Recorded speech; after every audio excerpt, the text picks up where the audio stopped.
Welcome back, everyone. We continue with the speed run. We started at 500 and we are 3 points away from crossing 900. Of course, this is a secondary account, but you have to prove yourself every time, right? Doesn't mean that if I am 2000 in the other account or a Grandmaster, it's gonna be the same here on this one, but the skills don't go away. So let's start with the Queen's Gambit. As I want to make a video where we show how to win with this opening. Here we want to win the pawn right away, and this is a good move. So the best way to challenge this structure is to play something like a4. I think in some variations of this we can also have queen to f3 hitting this pawn, and actually might be a good idea to do this right away because it forces. Okay, let's just go here. I don't remember my theory, to be honest. So I'm gonna play a4. And yeah, this is a possible move at all times. So, okay. So I'm just gonna take the pawn and then develop my knight. This comes with tempo. He has to move the bishop. Yeah, we'll check that later, because the move order sometimes is confusing, but there is a trap here where I can put my queen, and this might just be the moment. Right here, I'm asking this question. Okay, what do you want to do with this rook? He cannot develop, and he's already in trouble. Okay, now the knight is hanging, we can just take. Bishop is hanging, and he resigned on the spot. Thank you very much indeed. Let's continue. Okay, yeah, I play a perfect game, 100% of accuracy. So I was considering, instead of pushing a4, to get to queen to f3, right? Hitting the queen right away. Yeah, the computer says this is a mistake because they can just play c6. But the way I did it was perfect. So here, I'm just challenging the pawn structure with my pawn. Once I take back, I hit the bishop with tempo. And this is a mistake. He's supposed to protect the bishop here. And now this move, queen f3, is not as effective anymore, right? He goes back with the bishop. And now all of the light squares are unprotected. He hung his knight next. And now what do? You have to go here. That has the rook. So yeah, this is completely lost for black. Okay, now we have accomplished that, guys. I am past 900 ELO. And I feel good today. I don't know. Let's go again. Let's replicate the same success. We're gonna play d4 and then c4. Also, it all depends on the opponent. So here, it's not gonna be the Queen's Gambit anymore. It's gonna be Queen's Gambit versus the King's Indian. But we still have similar moves. We can develop the knights. I'm gonna develop the other knight. And here, as a general rule, you want to take, but it's possible to do something else in the position. I can also play something like this, e4. I have been playing this move lately, and I have gotten good results with it. So I'm gonna go with this e4, challenging the pawn structure, and it's completely fine. Now I can just take back with the bishop. Okay, then I castle, and I have a good center, right? So that was the purpose of this. Now I can get also this move, bishop to g5. Ooh, that feels like a mistake because he's weakening this pawn, right? The moment he pushed this to f5, it's weakening this pawn. I don't know how to punish that immediately, but I can just take, and he will have to take back with this pawn. He cannot move this. Yeah, that feels overly aggressive. So another idea is to play d5. Let me calculate here for a second. d5 is interesting. The only problem with d5 is that he can take this, my knight. I take back. But yeah, it's still pressing, right? It's still attacking. Yeah, also if I take here on f5, we have to consider this move rook to f5. But I don't see anything. I don't see how he can punish this position. So I'm gonna take f5 and later d5. I hope that's the right combination. I am not sure about it. Okay, yeah, that was the move, but I don't see how he can continue this game. Because my bishop is still protected, my knight is protected. We still have to coordinate our pieces, right? So they can protect each other effectively. However, as I see it now, this might not be as effective move anymore. Because there is he can take 1, 2, 3, 4 times. There's 4 protectors of that square, and I only have 3. So still interesting to consider though. Yeah, maybe d5. Feels a bit rush. d5. I have this interesting move, queen b3. I'm gonna go with queen b3, hitting this diagonal, hitting the pawn. And you might be wondering, I think this hands the pawn, but if he bishop takes, I take back with the knight, and this knight is also hanging, right? So it's not a difficult decision to take. It's not an easy decision to take here, this pawn. Whoa, that sacrifices the rook. That's I don't know, I think that's overly aggressive, so let's take this sacrifice, which I don't fully understand. So let's take here. If he takes here, I just take the pawn. Yeah, that's too much. That's too much, it's too aggressive. I think I can also take back with the knight. I can bring my rook around. Feels like every move I make is winning, doesn't matter what I do. But yeah, let's just be concrete about this game. I don't wanna drag this game for hours. So let's just take. This pawn is also hanging. I would be interested to see what he does after I play something like rook d1, rook e1. This one is also a very attractive move. How do you protect here? Yeah, I don't see a way he can protect, so I'm gonna take. That is the problem of not developing your pieces adequately. So you can punish this right away. And we can check it in the computer. Probably made a mistake. I have made a mistake. This is still winning, right? Completely winning for white.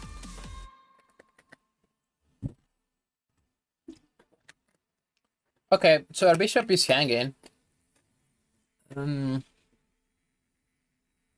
don't think I have to take immediately. Instead, you want to develop this mind where if you have a way to protect your pieces, like we can protect here the bishop by playing queen e1, rook e1, then I don't think I have to necessarily rush this move. I might be wrong, but I'm gonna play this and yeah, think about it later. So I'm keeping an eye on the bishop, right? So the only way is if he can find a square where he's protecting everything and also escaping from this attack, which there isn't. So he will have to find a square somewhere here where he's protecting the rook and he's also protecting himself, protecting the queen. So there is no square for that. And now he's gonna have to move. Perfect, now I can win the rook. I'm threatening to win this next. There's no good defense for the queen. And we might just see resignation anytime soon. That's a good defense. But it's still completely lost for black. Then we can bring the other rook around. So I'm gonna bring the other rook around. I can always win the pawn here. I don't have to do anything. And here I'm gonna just trade. I'm gonna trade queens. And now bring my rook into the open file. Hitting the pawn.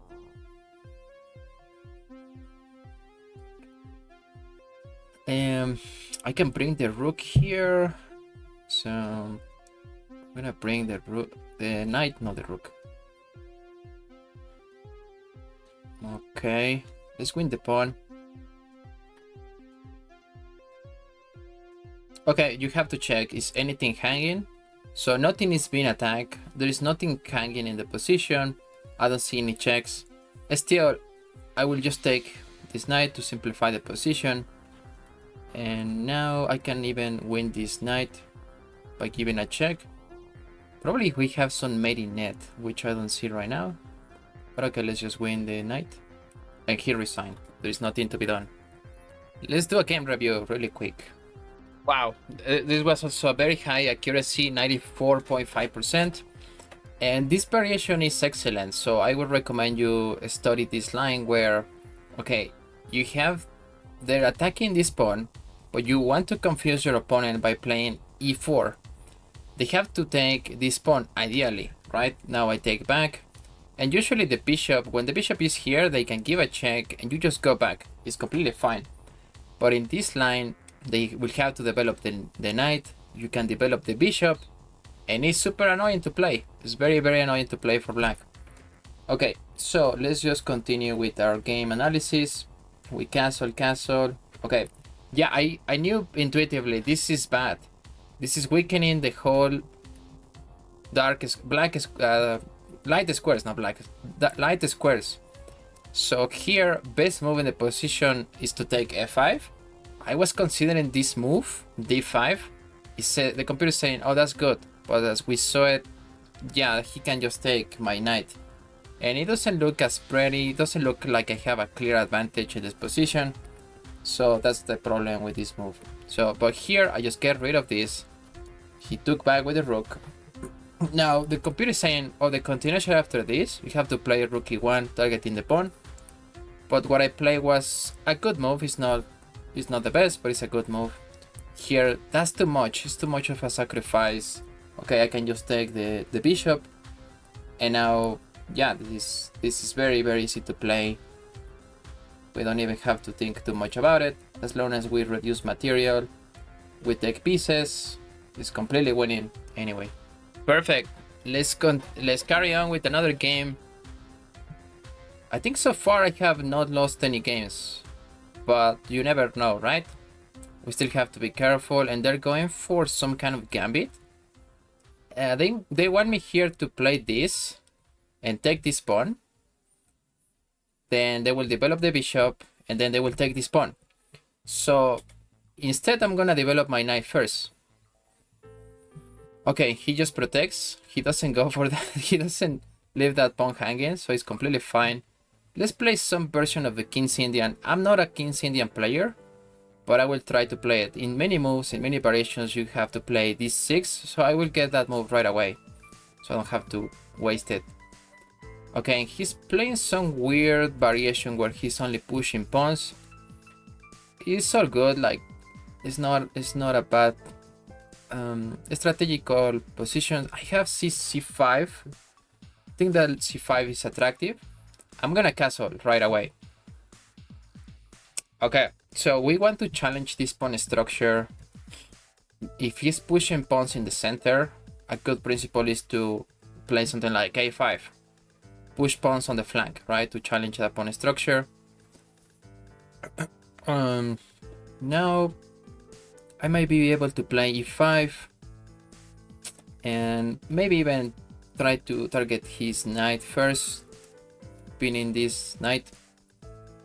Okay, let's go here, knight e7. Again, I'm not an King's Indian player, but I will try to figure it out. Okay, here I can always take. I can back here, I can come back here, bishop e6, and he can never push this pawn. So I hope I not. The problem with this is he can play knight g5.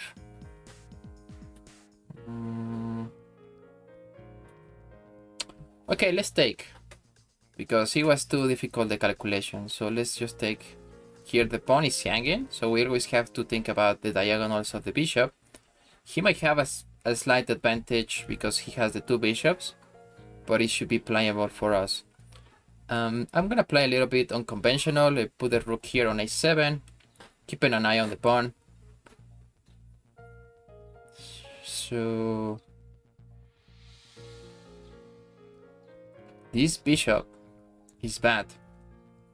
He has all these pawns blocking it. So I might wanna play against this. Maybe I will open up my own bishop. Maybe e5. e5 is so tempting. So I will play it. This is just my intuition. Maybe rook e8 was slightly better. Yeah, these are highly complex positions. It's not that easy to play, I think, for either side. So he's threatening to win my pawn.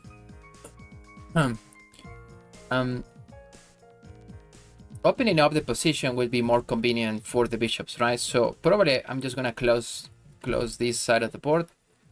At least just push the pawn here, kicking out his knight. He's gonna have to come back. Whoa! And this might be an interesting sacrifice. It's not going to be... It's not easy because, again, if he manages to open up the position, these bishops will have the advantage. But if we can also close the position, this sacrifice might just work. So I'm gonna go for it, guys, because what is the point of playing chess if we don't do something fun? So let's go for it. I don't know, it might be too crazy. So I will try to win the pawn right away. And he wins the pawn instead. I didn't see that, so that was bad. Okay, what do I do? Maybe play this. He might have the advantage here. Okay, I'm gonna play queen a8 and then this move later. He can have his queen. Okay, let's kick out the queen. He can never take, right? I just take the queen.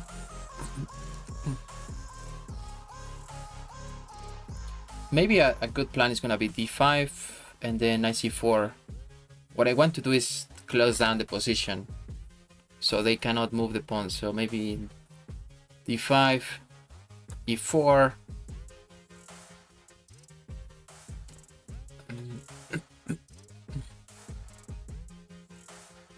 Okay, that's a good move.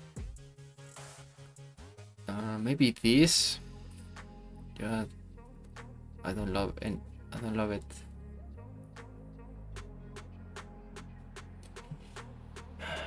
You want to keep pieces on the board, so the problem with knight d5, probably even the best move, is he's gonna take. So let's keep the pieces on the board. I don't love it. But let's keep this knight here. And I just realized this pawn is hanging.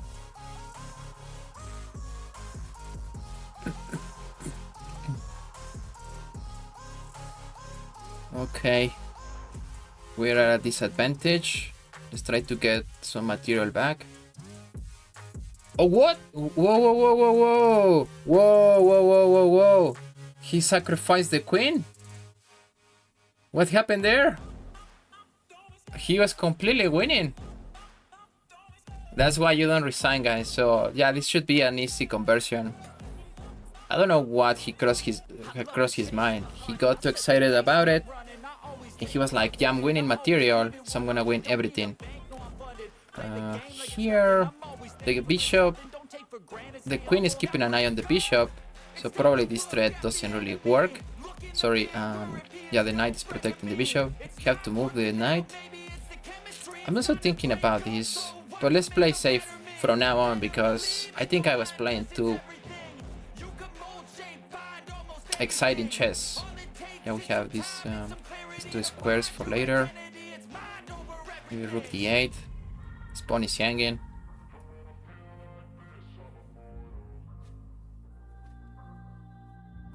I think he might just resign.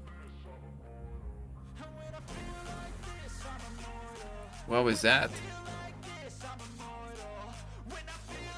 Yeah, maybe my sacrifice was a bit much, so I will analyze it later to see objectively. I want to know objectively whether that was a good sacrifice. Maybe practically we saw like, okay, he wasn't thinking so much, and I think I just blunder. He can play this, and my queen and my knight would have gotten hit, so he doesn't see that, fortunately for us. So I will try to concentrate and not blunder more. But yeah, I think that could have been a blunder. Okay, so maybe we can even trade rooks. If bishop takes, I can just take first. So let's trade rooks. Get all the pieces off the board. Okay, yeah, that's a good move. But this one comes with tempo, so I can just take. Rook versus queen endgame. It's completely winning. So here...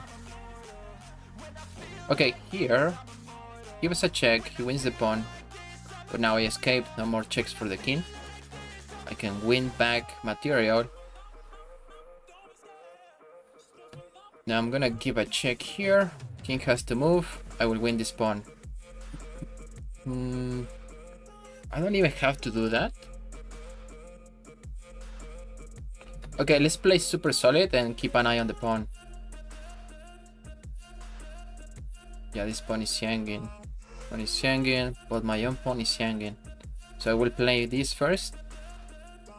Now I can go for this F pawn.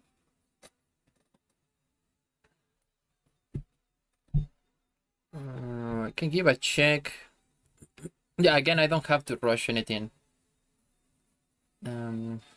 Okay.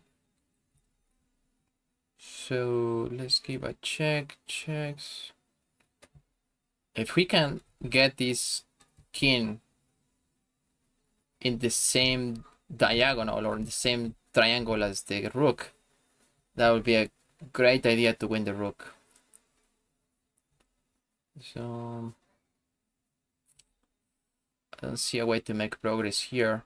I'm just gonna keep an eye on the pawn and then push the c pawn, the passer. Okay, let's just move. We still have to be careful. I cannot escape here, so you still have to be careful with these two pawns. That's the threat, right? That's the only threat they have. See, yeah, here the idea is to get g5, and now I cannot take and I cannot escape, so I have to be able to get out of this threat. It's a defensive skill you want to develop. So maybe g5. I think g5 solves all of our problems. Let me see. Yeah, g5 should be fine. Okay.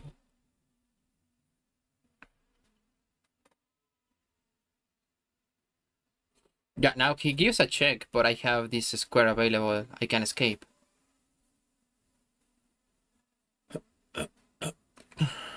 Okay, it's all good. Now let's see. Let's push c3. Yeah, he can never get this move. I just take the pawn. The only problem will be the checks. He might have some checks here. Okay, let's go play king f8. Pawn is protected. I think I may be able to trick him. What if I go here? Rook takes. No, that's not. It's not even a move. Okay, doesn't matter. I'm gonna go here.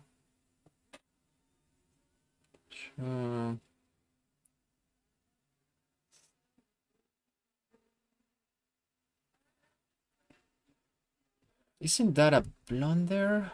Because I can give a check, get my other queen on the board, and then yeah, this is completely lost. Okay, yeah, this is completely losing. Here, let's cut off the king. Let's bring the king around.